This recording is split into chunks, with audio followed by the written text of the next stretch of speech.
Hello നമസ്കാരം. മൈൻസൂമിൻ്റെ പുതിയൊരു വീഡിയോയിലേക്ക് എല്ലാവർക്കും സ്വാഗതം. നമ്മൾ ഇന്ന് ഡിസ്കസ് ചെയ്യുന്നത് പാരൻസിൻ്റെ ഒരു ഓവർ ഇൻവോൾവ്മെൻറ്റ് ഒരു റിലേഷൻഷിപ്പിൻ്റെ തകർച്ചയ്ക്ക് എത്രത്തോളം കാരണമാവാറുണ്ട് എന്നുള്ളതാണ്. പലപ്പോഴും ദാമ്പത്യ ജീവിതങ്ങളിൽ പ്രശ്നങ്ങൾ ഉണ്ടാവുന്നതിൽ ഇൻലോസിൻ്റെ ഒരു അമിതമായിട്ടുള്ള ഇടപെടൽ ഒരു ഇമ്പോർട്ടൻറ്റ് ഫാക്ടറാണ്. നാർസിസ്റ്റിക് ഇൻലോസ് ഏറ്റവും കൂടുതൽ കാണപ്പെടുന്നത് ഇന്ത്യൻ കൾച്ചറിലാണ്. കാരണം നമ്മുടെ ഒരു ഭാരതീയ സംസ്കാരം എന്ന് പറയുമ്പോൾ ഒരു വിവാഹം എന്നുള്ളത് രണ്ട് വ്യക്തികൾ തമ്മിലുള്ള ഒരു സംഗമം എന്നതിലുപരി രണ്ട് കുടുംബങ്ങൾ തമ്മിലുള്ള ഒരു സംഗമമാണ്. സോ നമ്മൾ ഈ റിലേഷൻഷിപ്പിനൊക്കെ ഒരുപാട് ഇമ്പോർട്ടൻസ് കൊടുക്കുന്നവരാണല്ലോ. അതുകൊണ്ട് തന്നെ ഒരു മാരേജ് കഴിയുമ്പോൾ അവിടെ ഒരു ഹസ്ബൻഡ് ആൻഡ് വൈഫ് റിലേഷൻഷിപ്പ് എന്നത് മാത്രമല്ല, mother in law, father in law, sister in law, brother in law, അങ്ങനെ ഒരുപാട് റിലേഷൻഷിപ്പ് ഉണ്ടാവുന്നുണ്ട്. ഈ ഇൻലോസുമായിട്ടുള്ള ഒരു റിലേഷൻഷിപ്പ് എന്ന് പറയുമ്പോൾ അത് പലപ്പോഴും ചർച്ച ചെയ്യപ്പെടാറുള്ള ഒന്നാണ്. നമ്മുടെ സാമൂഹികപരമായിട്ടുള്ള അല്ലെങ്കിൽ സാംസ്കാരികപരമായിട്ടുള്ള ഒരു സാഹചര്യം എന്ന് പറയുന്നത് അതിനെ നല്ല രീതിയിൽ ഇൻഫ്ലുവൻസ് ചെയ്യുന്നുണ്ട്. അതുകൊണ്ട് ഇത് കുറച്ചുകൂടെ കോംപ്ലിക്കേറ്റഡ് ആയിട്ടുള്ള ഒരു റിലേഷൻഷിപ്പ് ആയിരിക്കും. അതായത് ഹസ്ബൻഡിന്റെ ഫാമിലി ആയിക്കോട്ടെ, വൈഫിന്റെ പാരൻസ് ആയിക്കോട്ടെ, ഇവരുടെ ഒരു ടോക്സിക് ആയിട്ടുള്ള രീതിയിലുള്ള ഒരു ഇടപെടൽ എന്ന് പറയുമ്പോൾ നമുക്കതിനെ പ്രോത്സാഹിപ്പിക്കാൻ സാധിക്കില്ല.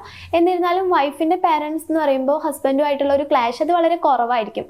കാരണം അവർ ഒരുമിച്ച് താമസിക്കുന്ന സിറ്റുവേഷൻസ് ഒക്കെ വളരെ റെയർ ആയിട്ടേ സംഭവിക്കാറുള്ളൂ. സാധാരണ വിവാഹം കഴിഞ്ഞു കഴിഞ്ഞാൽ ഹസ്ബൻഡിന്റെ വീട്ടിലാണല്ലോ താമസിക്കാറുള്ളത്. നമ്മൾ ഈ അമ്മായിമ്മ പോരെ എന്നൊക്കെ കേട്ടിട്ടില്ലേ?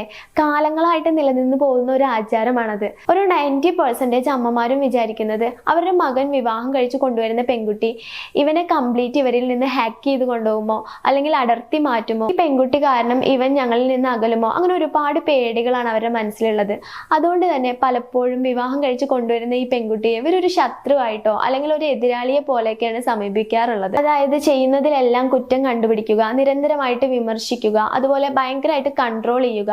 നീ അത് ചെയ്യരുത്, ഇത് ചെയ്യരുത്, അല്ലെങ്കിൽ രാവിലെ കൃത്യസമയത്തിന് എണീക്കണം, അവിടെ പോവരുത്, ഇവിടെ പോവരുത്, ജോലി ചെയ്യരുത്, ജോലിക്ക് പോവരുത്, ഇനി പോവുകയാണെങ്കിൽ തന്നെ എപ്പോൾ പോകണം, എങ്ങനെ പോകണം എന്നുള്ളതൊക്കെ ഇവരായിരിക്കും തീരുമാനിക്കുക. അതുപോലെ ഈ കുട്ടിയുടെ വീട്ടിൽ ചെന്ന് നിൽക്കുന്നതും എത്ര ദിവസം നിൽക്കണം, അല്ലെങ്കിൽ ഇന്ന് നീ പോകണോ, അങ്ങനെ എല്ലാ കാര്യങ്ങളിലും അതായത് ഒരു ബൗണ്ടറീസിന്റെ ഒക്കെ ലിമിറ്റ് ക്ലോസ് ചെയ്തിട്ട് പേഴ്സണൽ സ്പേസിലൊക്കെ കയറി ഇടപെടുന്ന ഒരു അവസ്ഥയാണ് അത്. പിന്നെ പലപ്പോഴും മകനോട് ഈ കുട്ടിയെ കുറിച്ചുള്ള കുറ്റങ്ങളൊക്കെ പറഞ്ഞു കൊടുക്കുക, എന്നിട്ട് ഇവരുടെ ബന്ധം ദുർബലമാക്കാൻ ശ്രമിക്കുക. അതുപോലെ റിലേറ്റീവ്സിനോടും ഒരുപാട് കുറ്റങ്ങളൊക്കെ ഈ കുട്ടിയെ കുറിച്ച് പറയുക, മകനെ ഇമോഷണലി ബ്ലാക്ക്മെയിൽ ചെയ്തിട്ട് ഈ കുട്ടിക്ക് എതിരാക്കുക. അതുപോലെ ഈ കുട്ടി ചെയ്യുന്ന നല്ല കാര്യങ്ങളൊന്നും ഹൈലൈറ്റ് ചെയ്ത് കാണിക്കാതെ, അതിനൊന്നും വേണ്ട അപ്രിസിയേഷൻ കൊടുക്കാതെ മോശം കാര്യങ്ങളൊക്കെ എടുത്ത് കാണിക്കുക. അതുപോലെ മകൾക്ക് വേണ്ടിയിട്ട് മരുമകൻ എന്തെങ്കിലും നല്ല കാര്യങ്ങളൊക്കെ ചെയ്യുമ്പോൾ അതിനെ പ്രശംസിക്കുകയും ഇതേ കാര്യം മകൻ ചെയ്തു കഴിഞ്ഞാൽ അതൊരു വളരെ മോശമായിട്ടോ അല്ലെങ്കിൽ അവനെ ഒരു പെൺകോന്തനൊക്കെ ആയിട്ട് കാണുന്ന ഒരവസ്ഥ. അതുപോലെ ഈ കുട്ടിയുടെ പാരന്റിങ്ങിനെയൊക്കെ വളരെ മോശമായിട്ട്, ഞങ്ങളും മക്കളെ വളർത്തിയിട്ടുള്ളതാ പക്ഷെ ഞങ്ങളൊന്നും ഇങ്ങനെ ആയിരുന്നില്ല, അത്തരത്തിൽ എപ്പോൾ നോക്കിയാലും കുറ്റപ്പെടുത്തുന്ന ഒരവസ്ഥ. അല്ലെങ്കിൽ ഈ കുട്ടീനെ ഗ്യാസ് ലൈറ്റിംഗ് ചെയ്യാനും മാനിപ്പുലേറ്റ് ചെയ്യാനൊക്കെ ശ്രമിച്ചിട്ട് ഇവരുടെ ഉള്ളിൽ തന്നെ ഒരു കുറ്റബോധം, ഒരു ഗിൽറ്റി ഫീൽ അല്ലെങ്കിൽ ഒരു കൺഫ്യൂഷനിലൊക്കെ കൊണ്ടെത്തിക്കുന്ന ഒരവസ്ഥ. പലപ്പോഴും ഈ ഒരു പ്രശ്നങ്ങൾ കാരണം ഈ പെൺകുട്ടികൾ ഭയങ്കര ഡിസ്റ്റർബ്ഡ് ആയിരിക്കും ഒരു മാരേജിന് ശേഷം. അത് ഇവരുടെ ഒരു മെൻ്റൽ ഹെൽത്തിനെയൊക്കെ നല്ല രീതിയിൽ ബാധിക്കുന്നുണ്ട്.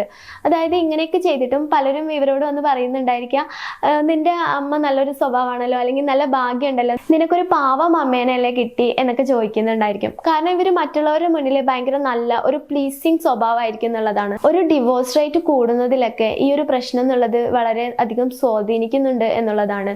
അതായത് നമ്മുടെ ഒരു സമൂഹം എന്ന് പറയുന്നത് ഈ അമ്മായിമ്മ പോര് അല്ലെങ്കിൽ ഇത്തരത്തിലുള്ള പ്രശ്നങ്ങളൊക്കെ വളരെയധികം നോർമലൈസ് ചെയ്യുന്നുണ്ട്. അതുപോലെ നമ്മുടെ സൊസൈറ്റി എന്ന് പറയുമ്പോൾ മെന്റൽ ഹെൽത്തിന് ഒട്ടും തന്നെ ഇമ്പോർട്ടൻസ് കൊടുക്കുന്നില്ല എന്നുള്ളതാണ്. അതുകൊണ്ട് ഈ പെൺകുട്ടി മാരേജിന് ശേഷം ഒരുപാട് സ്ട്രെസ്സിലൂടെയും അതുപോലെ ഒരു ആൻസൈറ്റി, ഒരു പാനിക് അറ്റാക്ക്, ഭയങ്കര മൂഡ് സ്വിങ്സ്, അങ്ങനെ ഒരുപാട് മെന്റൽ കണ്ടീഷനിലൂടെ ഇവർ കടന്നു പോകുന്നുണ്ട്.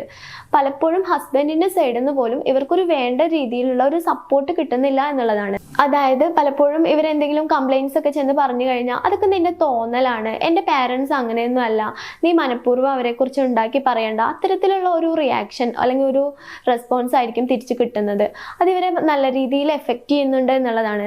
ചിലപ്പോൾ ചില മക്കളുണ്ട് അവരുടെ പാരൻസ് ചെയ്യുന്നത് തെറ്റാണെന്ന് മനസ്സിലായാൽ പോലും ഒരു കോഡിപ്പെൻഡൻസി അല്ലെങ്കിൽ ഒരു ട്രോമ ബോണ്ടിങ് ഒക്കെ കാരണം അവർ എന്ത് ചെയ്യും, ഇതിലൊരു ന്യൂട്രൽ പൊസിഷനിൽ നിൽക്കുന്ന ഒരു അവസ്ഥയാണ് കാണുന്നത്. ഇനിയിപ്പോൾ ഒരു നാർസിസ്റ്റിക് പാർട്ട്ണർ ആണെങ്കിൽ പിന്നെ ആ കുട്ടിക്ക് അവിടെ ഒന്നും ചെയ്യാനില്ല എന്നുള്ളതാണ്.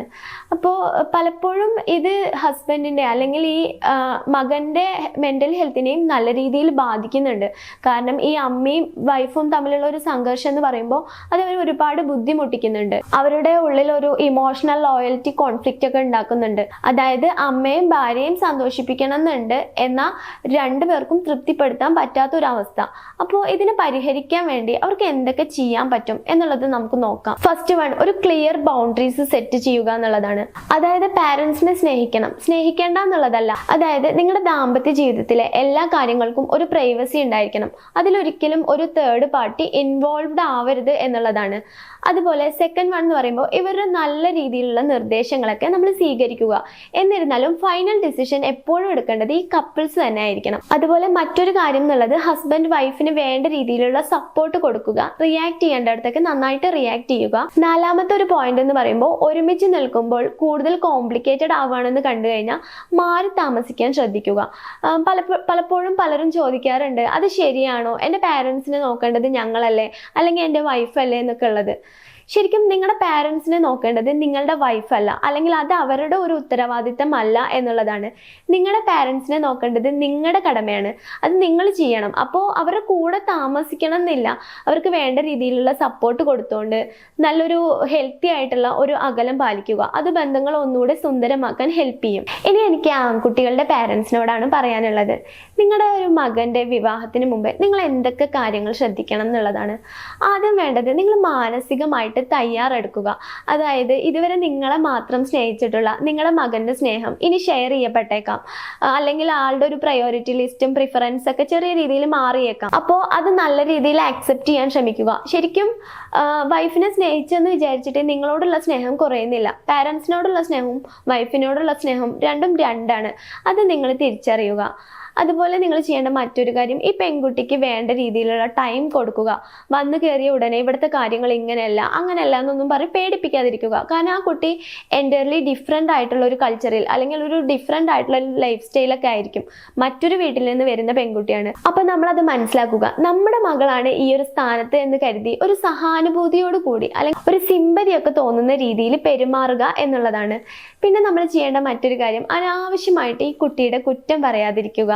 അതായത് മകനോടൊക്കെ ഇങ്ങനെ ഒരുപാട് കുറ്റങ്ങളൊക്കെ പറഞ്ഞു കൊടുത്തിട്ട് അവർ തമ്മിലുള്ള ഒരു റിലേഷൻഷിപ്പ് ദുർബലമാക്കാതിരിക്കാൻ ശ്രമിക്കുക. അതുപോലെ റിലേറ്റീവ്സിനോടും ഈ കുട്ടിയുടെ കുറ്റം പറയുന്ന ഒരു സ്വഭാവം ഉണ്ടെങ്കിൽ അത്തരത്തിലുള്ള ബിഹേവിയേഴ്സ് ഒക്കെ അത് പിന്നീട് നിങ്ങൾക്ക് തന്നെ ഒരു വിനയായേക്കാം. പിന്നെ നിങ്ങളുടെ മനസ്സിലുള്ള ഒരു മരുമകൾ സങ്കല്പങ്ങൾ അതൊക്കെ എടുത്തു കളയുക. കാരണം പലപ്പോഴും അത്തരത്തിലുള്ള സങ്കല്പങ്ങളാണ് നമ്മളെ ഒരുപാട് നിരാശരാക്കാറുള്ളത്. അതുപോലെ ഈ കുട്ടിയോട് അനാവശ്യമായിട്ട് ദേഷ്യപ്പെടാതിരിക്കുക. വേണ്ട രീതിയിലുള്ള റെസ്പെക്റ്റ് ഒക്കെ കൊടുത്ത്, ഒരു ഗിവ് റെസ്പെക്റ്റ് ടേക്ക് റെസ്പെക്റ്റ് എന്നല്ലേ, അപ്പോൾ നമ്മൾ ചോദിച്ച് വാങ്ങിക്കാതിരിക്കുക. റെസ്പെക്റ്റ് നമ്മൾ അങ്ങോട്ട് കൊടുത്തു കഴിഞ്ഞാൽ തീർച്ചയായിട്ടും അത് നമുക്ക് തിരിച്ചു കിട്ടും. അതുപോലെ ഈ കുട്ടിയുടെ മുന്നിൽ വെച്ച് മറ്റു കുട്ടികളെ പുകഴ്ത്തി പറയുക. മറ്റു പെൺകുട്ടികൾ, അതായത് നമ്മുടെ മക്കളായിക്കോട്ടെ അല്ലെങ്കിൽ നമ്മുടെ ജ്യേഷ്ഠാനുജന്മാരുടെയൊക്കെ മക്കളായിക്കോട്ടെ, അല്ലെങ്കിൽ ഈ പയ്യൻ മുന്നേ വിവാഹം കഴിക്കാൻ ആഗ്രഹിച്ച ഒരു പെൺകുട്ടി ആയിക്കോട്ടെ, അവരെക്കുറിച്ചൊക്കെ ഇങ്ങനെ അവൾ നല്ല സുന്ദരിയായിരുന്നു, അല്ലെങ്കിൽ അവരെ നല്ല കുടുംബമാണ്, അല്ലെങ്കിൽ ആ കുട്ടിക്ക് എല്ലാ പണികളും നന്നായിട്ട് അറിയാം, നല്ല സ്മാർട്ടാണ്, അങ്ങനെ കമ്പയർ ചെയ്യുകയോ അല്ലെങ്കിൽ വെറുതെ പുകഴ്ത്തി സംസാരിക്കുകയോ ഒന്നും ചെയ്യാതിരിക്കുക എന്നുള്ളതാണ്. അതുപോലെ നമ്മൾ ചെയ്യേണ്ട മറ്റൊരു കാര്യം എന്ന് പറഞ്ഞാൽ ഈ കുട്ടിയുടെ വീട്ടുകാരെ മനഃപൂർവ്വം കുറ്റം പറയാതിരിക്കുക.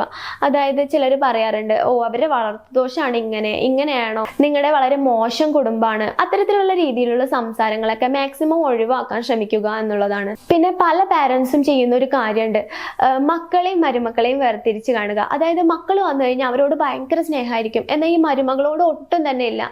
ആ ഒരു രീതിയിലാവുമ്പോൾ അവർക്ക് നിങ്ങളോടൊരു അകൽച്ച അല്ലെങ്കിൽ ഒരു ദേഷ്യമൊക്കെ ഫീൽ ചെയ്യും. അപ്പം അത്തരത്തിലുള്ള ബിഹേവിയേഴ്സ് ഒക്കെ ഒഴിവാക്കാൻ ശ്രമിക്കുക.